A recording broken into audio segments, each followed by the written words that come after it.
இப்போ இருக்கிற ஒரு சில பேர்லாம் பார்த்தீங்கன்னா, இந்த மாதிரி நான் சந்தோஷமா வாழணும், வாழ போறது ஒரே லைஃபு.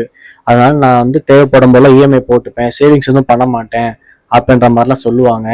அவங்களுக்கெல்லாம் நான் என்ன சொல்ல வருவேன்னா, இங்க பாருங்க, நீங்க எப்படி வேணாலும் இருந்துட்டு போங்க. எனக்கு அது பிரச்சனை கிடையாது.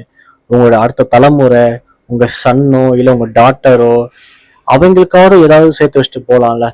இப்போலாம் ஒரு சில அப்பங்கள் படுற கஷ்டத்தினால தான் ஒரு சில பசங்கலாம் வந்து சந்தோஷமா, நிம்மதியா இருக்காங்க. ஓகேங்களா? அத அப்படியே தான் காப்பாத்திட்டு வராங்க. ஓகேங்களா?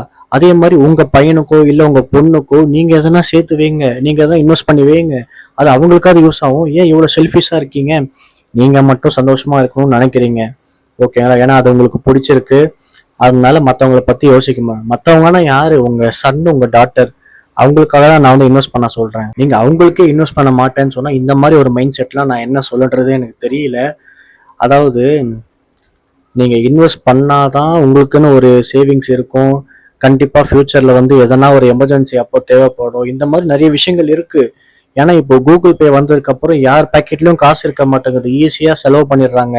முன்னாடிலாம் வந்து கேஷ் இருக்கிறதுனால அவ்வளோவா ஸ்பெண்ட் ஆகாது. ஏன்னா சில்லற தர மாட்டாங்க. அந்த மாதிரி ஒரு சில பிரச்சனைலாம் இருந்துச்சு. ஆனா இப்ப அந்த மாதிரி கிடையாது. ஈஸியா நம்ம பணம் நம்ம கையை விட்டு போகுது. ஏன் நாளைக்கே கூட கொரோனா மாதிரி இன்னொரு விஷயம் வரலாம். அதுக்கப்புறம் லாக்டவுன் வரலாம். உங்களுக்கு வேலையும் போகலாம். அப்போ வந்து என்ன பண்ணுவீங்க? இந்த இஎம்ஐ எல்லாம் பே பண்ண முடியுமா? இந்த சேவிங்ஸும் நீங்க பண்ற இன்வெஸ்ட்மெண்ட் மட்டும்தான் உங்களை காப்பாற்றும். முடிஞ்ச அளவுக்கு நீங்க வந்து 18 வயசுல இருந்து இன்வெஸ்ட் பண்ண ஸ்டார்ட் பண்ணுங்க, சேவ் பண்ண ஸ்டார்ட் பண்ணுங்க.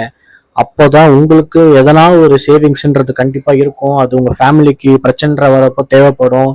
இந்த மாதிரி விஷயங்கள்லாம் இருக்கு. தயவு செஞ்சு புரிஞ்சு நடந்துக்கோங்க. இந்த மாதிரி நான் சந்தோஷமா வாழணும், அதனால இஎம்ஐ எடுப்பேன், நான் சேவிங்ஸ் பண்ண மாட்டேன், வர காசு அப்படியே செலவு பண்ணிடுவேன்ற மாதிரி செல்ஃபிஷா இருக்காதீங்க.